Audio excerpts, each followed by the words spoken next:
Oke, bismillahirrahmanirrahim. Assalamualaikum warahmatullahi wabarakatuh. Kembali lagi di channel Erdian KRM ya.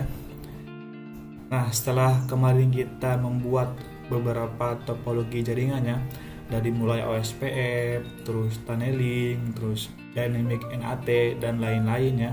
Sekarang kita akan membahas bagaimana jaringan itu bisa aman ya, atau kita akan membahas yang namanya keamanan jaringan. Oke, langsung ya. Nah, keamanan jaringan ya. Keamanan jaringan ini atau yang disebut dengan network security merupakan bagian dari sebuah sistem informasi yang fungsinya sangat penting ya untuk menjaga validitas dan integritas data serta menjamin ketersediaan layanan bagi penggunanya. Nah, sistem ini ya harus dilindungi dari segala macam serangan dan usaha-usaha penyusupan atau pemindaian oleh pihak yang tidak berhak. Nah, komputer yang terhubung ke jaringan mengalami ancaman keamanan yang lebih besar daripada host yang tidak terhubung kemana-mana. Jadi artinya itu dia kalau misalkan komputer kawan-kawan ya terhubung ke dalam suatu jaringan ya itu bisa dibilang ya mengalami ancaman keamanan yang lebih besar ya daripada komputer yang tidak terhubung ke internet. Nah, jadi kalau misalkan kawan-kawan tidak terlalu penting ya, lebih baik diusahakan ya jangan terhubung ke internet. Nah, dalam menjaga keamanan jaringan diterapkan konsep atau hukum dasar yang biasa disebut dengan CIA ya. C-nya itu yaitu confidentiality atau kerahasiaan. I-nya itu ada integrity atau integritas dan A-nya itu availability atau ketersediaan. Nah, untuk confidentiality ini atau kerahasiaan ini berhubungan dengan hak akses untuk membaca data atau informasi dan suatu sistem komputer. Nah, dalam hal ini suatu sistem komputer dapat dikatakan aman ya jika suatu data atau informasi hanya dapat dibaca oleh pihak yang telah diberi hak atau wewenang secara ilegal. Nah, untuk integritas ya, ini berhubungan dengan hak akses untuk mengubah data atau informasi dari suatu sistem komputer. Nah, dalam hal ini suatu sistem komputer dapat dikatakan aman jika suatu data atau informasi hanya dapat diubah oleh pihak yang telah diberi hak. Nah, sedangkan untuk ketersediaan atau availability itu berhubungan dengan ketersediaan data atau informasi pada saat yang dibutuhkan. Dalam hal ini, suatu sistem komputer dapat dikatakan aman ya jika suatu data atau informasi yang terdapat pada sistem komputer dapat diakses dan dimanfaatkan oleh pihak yang berhak.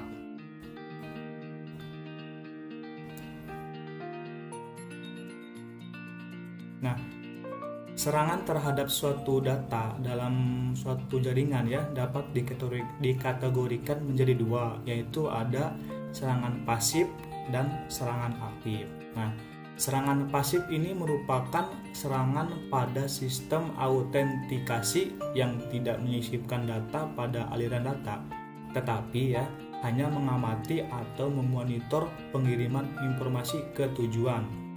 Nah, serangan pasif ini sulit ya dideteksi ya karena penyerang tidak melakukan perubahan data. Nah, karenanya untuk mengatasi serangan pasif ini lebih ditekankan ya pada pencegahan daripada pendeteksiannya. Sedangkan serangan aktif mencoba memodifikasi data ya, mencoba mendapatkan autentikasi atau mendapatkan autentikasi ya dengan mengirimkan paket-paket data yang salah ke dalam data stream atau dengan memodifikasi paket-paket yang melewati data stream. Kebalikan dari serangan pasif ya, serangan aktif sulit untuk dicegah karena untuk melakukannya dibutuhkan perlindungan fisik ya, untuk semua fasilitas komunikasi dan jalur-jalurnya setiap saat. Yang dapat dilakukan adalah mendeteksi ya dan memulihkan keadaan yang disebabkan oleh serangan ini. Nah, ini ada bentuk-bentuk ancaman ya yang sering terjadi ya. Itu ada yang menyerang database, password, atau menyerang login Chrome yang sedang aktif. Terus ada spoofing attack ya, atau pemalsuan data ya. Jadi dia masuk dengan akun hack ya, atau akun yang berbeda dengan nama bukan dia atau seperti itu. Lalu ada serangan yang membuat jaringan tidak bisa diakses atau denial of service. Lalu ada serangan keamanan jaringan, man in the middle atau serangan membajakan. Lalu ada spamming atau sampah ya. Ada cracker, dan terakhir ada sniffer atau dikenal sebagai snooping attack. Nah, keamanan jaringan adalah hal yang sangat penting ya bagi semua perusahaan yang memanfaatkan jaringan dalam sehari-harinya untuk terhindar dari berbagai ancaman membahayakan yang mungkin menyerang ya. Nah, jadi bagaimana cara efektif untuk melindungi jaringan? Nah, di sini ada 5 cara ya untuk meningkatkan keamanan jaringan. Nah, yang pertama itu kunci jalur akses ke jaringan. Jadi konfigurasikan firewall ya dengan benar. Hal ini bertujuan untuk membatasi informasi yang masuk ke jaringan Anda. Nah, yang kedua yaitu penilaian ya keamanan jaringan. Penilaian ini harus mencakup non-teknis seperti kesenjangan informasi yang ada di jaringan maupun wawasan teknis seperti pemindaian informasi yang ada di jaringan. Nah, cara yang ketiga yaitu dokumentasikan kebijakan keamanan jaringan. Jadi membuat kebijakan yang mendokumentasikan persyaratan keamanan dan jaringan teknis maupun non-teknis ya. Hal ini termasuk kontrol kualitas yang terkait dengan perangkat keras jaringan, persyaratan yang berkaitan dengan pengguna yang berwenang dan akses jarak jauh. Nah, yang keempat yaitu atur dan konfigurasikan perangkat jaringan. Ini bertujuan untuk menjaga keamanan ya. Jika tidak dilakukan dengan baik ya, resiko keamanan akan muncul seperti port pada firewall membuka jaringan ke dunia luar yang dibiarkan terbuka.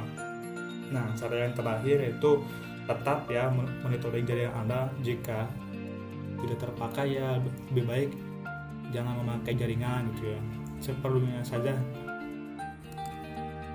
Oke ya, sekian ya sedikit ya penjelasan tentang bagaimana itu keamanan jaringan dari segi pengertiannya, lalu ancaman-ancaman apa saja yang timbul ya, lalu tadi yang terakhir itu ada 5 cara ya untuk menjaga keamanan jaringan. Oke, mungkin itu ya, terima kasih, semoga dapat bermanfaat dan jangan lupa like, comment, and subscribe. Jika ada pertanyaan seperti biasa komen di bawah. Terima kasih. Bila topik walhidayah. Wassalamualaikum warahmatullahi wabarakatuh. See you next time. Bye bye.